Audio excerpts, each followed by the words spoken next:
Cette semaine a commencé d'une manière assez brutale. Je me suis fait mordre par un scolopendre géant du Japon.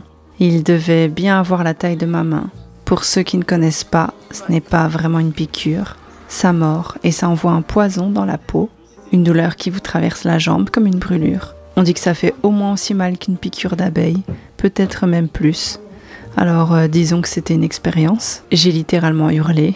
Même Momo a eu peur. Mohi est parti me chercher des produits pour apaiser la douleur. Et encore aujourd'hui, au moment où je vous lis ces lignes-là, j'ai encore un bleu à cet endroit-là. Heureusement, il y a aussi de belles choses, comme la leçon de piano de Poipoi. Elle progresse tellement bien et je suis incroyablement fière d'elle. Je vois ses yeux s'illuminer quand elle entend d'autres petites filles jouer et je sais que c'est ce désir-là qui nourrit sa persévérance.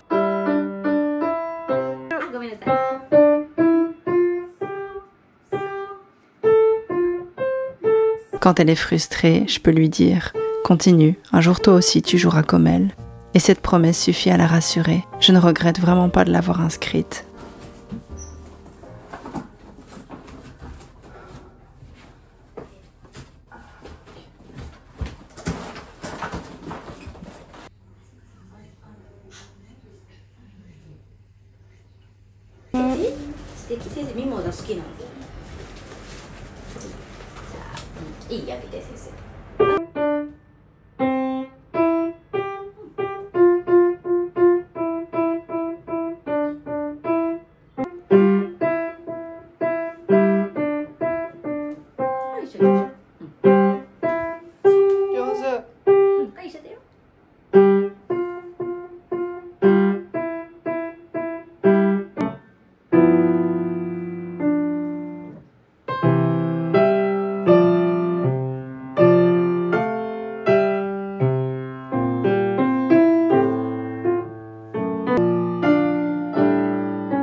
Je me rends également à la poste, des papiers à mettre à jour. Vérifier aussi si mon compte Nissa est encore actif. C'est un compte qui permet de recevoir un peu d'intérêt.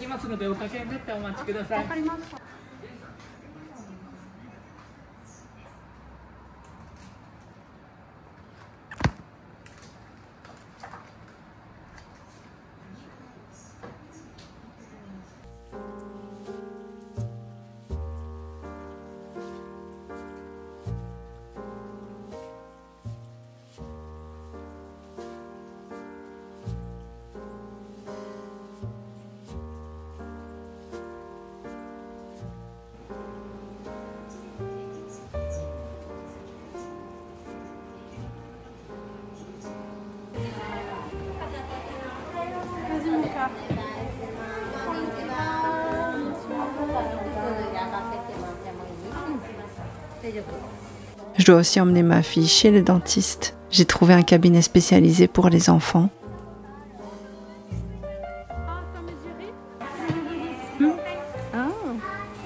Et à la fin, pour la récompenser, elle reçoit une petite surprise dans un gacha.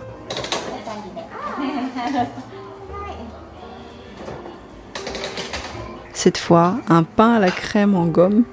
Une récompense simple qui transforme une visite stressante en un petit souvenir joyeux.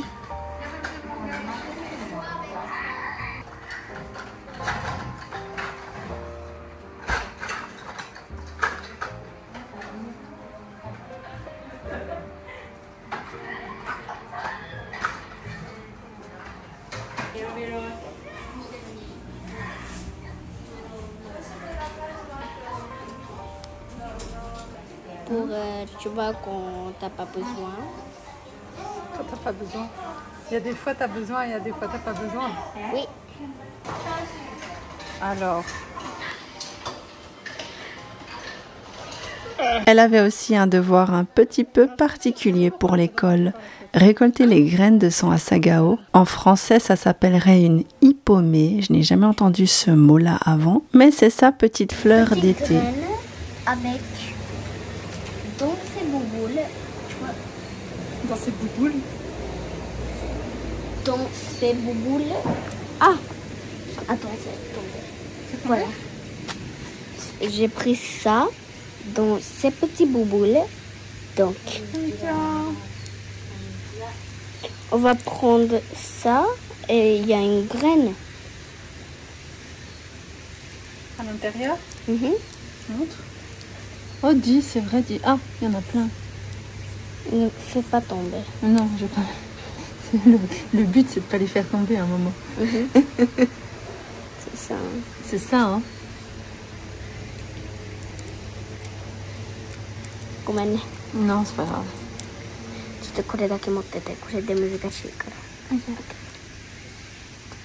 ら。Wow, t'en as plein. Oui, bah oui. Donc une qui à chaque fois plein ou petit. On va mettre tout ça. J'aime bien ce genre de petits travaux scolaires, proches de la nature. Puis, une leçon un petit peu différente, une initiation à la programmation. Moi et Mohi, on se dit que dans ce monde où la technologie et l'intelligence artificielle prennent de plus en plus de place, comprendre le code et manier les ordinateurs pourrait devenir une clé précieuse.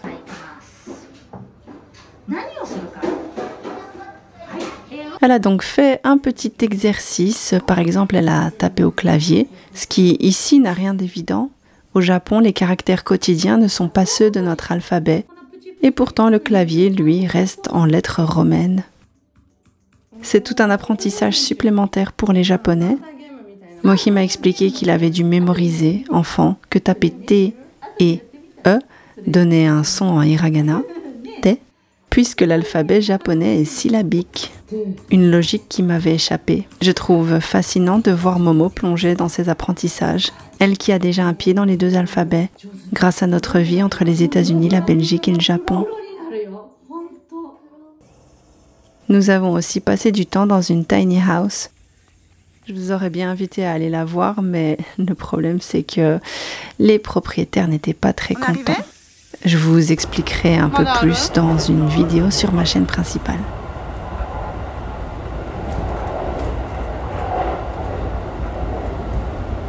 C'est trop beau la mer. Tu vis à la mer, banane.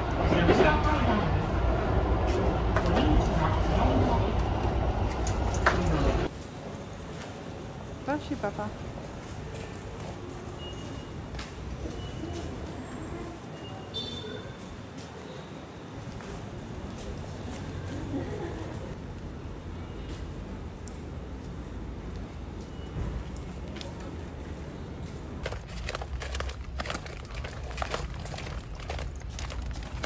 On se rend à la mer pendant notre voyage et nous y avons croisé des chevaux qui s'avançaient dans l'océan. Mais les caméras n'étaient pas les bienvenues, alors j'ai rangé la mienne.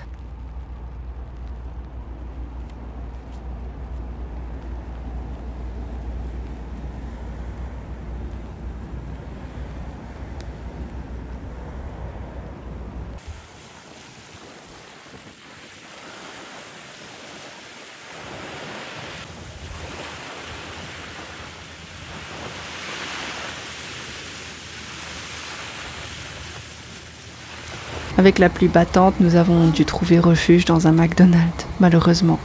Ok, tu peux y aller pour moi.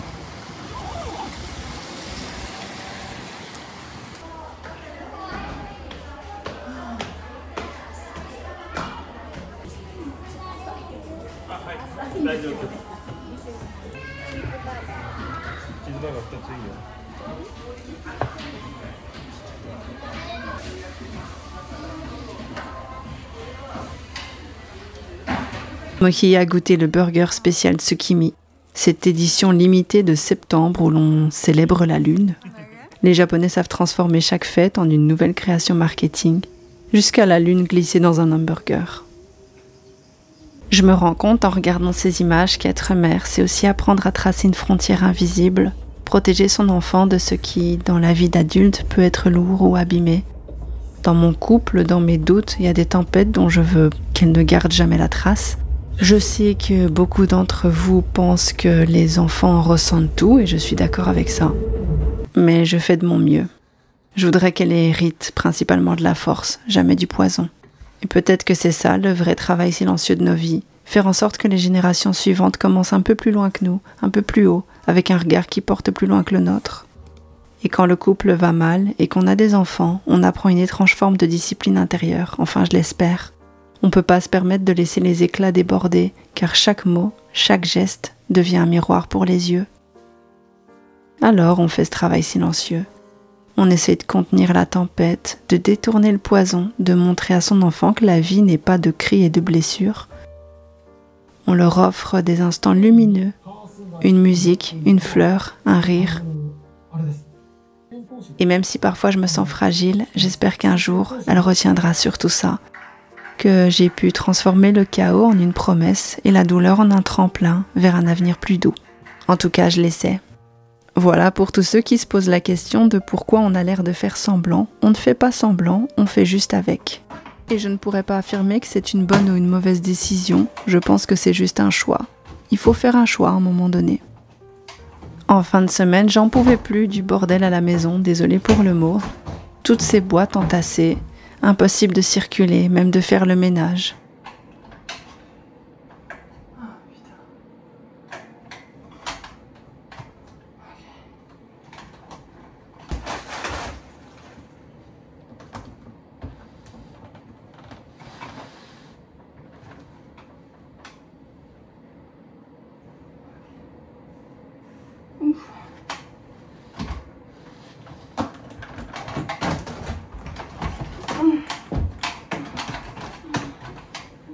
Et d'ailleurs, je tiens ces boîtes personnellement responsables de la morsure du mukade, le scolopendre japonais, puisque je suis convaincue qu'il est sorti d'une de ces boîtes dans lesquelles il s'était réfugié à un moment, pour se glisser dans mes vêtements de sport. Et quand j'ai enfilé mon legging, il était tout aplati contre ma cuisse. Il a paniqué, j'ai paniqué, il m'a mordu, j'ai paniqué encore plus. J'ai arraché mes vêtements, il est tombé par terre, il était énorme et il a couru, encore une fois, se réfugier sous une de ces boîtes, ce qui a fait qu'on n'a pas pu le retrouver. Donc, pour être un petit peu cru, j'en ai eu ma claque, et dans un élan de colère, j'ai commencé à transporter valise après valise jusque dans la pièce du haut, cette espèce de grenier caché, une séance de sport improvisée qui m'a laissé épuisée mais soulagée d'avoir enfin gagné un peu d'espace.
Voilà ma semaine, un mélange de douleur, de fierté, de pluie, de petites victoires.